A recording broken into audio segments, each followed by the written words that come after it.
Life in a war zone. Civilians were invited to meet US Special Envoy Kurt Volker on his trip to the front lines.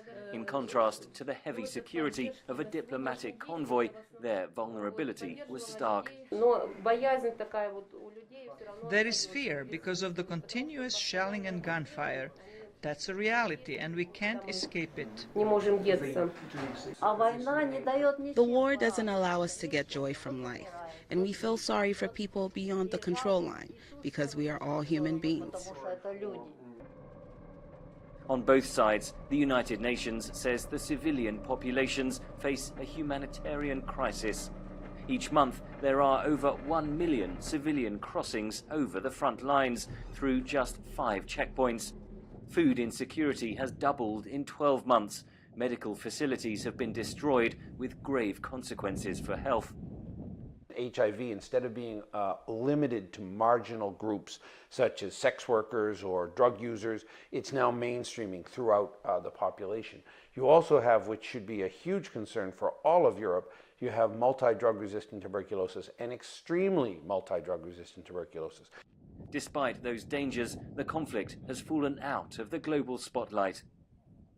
We're about 10 or 12% of funding of what we've asked for, and we're halfway through the year. What worries me deeply is that as you pass through years of conflict, imagine for an 8-year-old child, half his life has been in the middle of a conflict.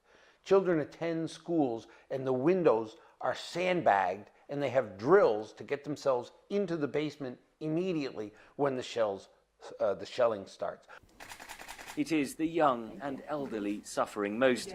The UN says 600,000 elderly people living in rebel-held territory can't access their pensions.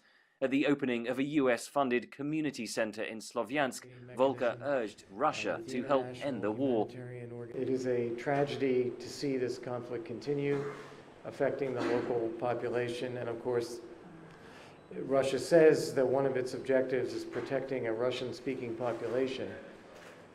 The most important thing it could do to help that population is to remove its forces.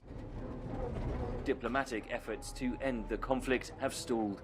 For the civilians caught in the middle, the dangers of war are being compounded by a humanitarian crisis.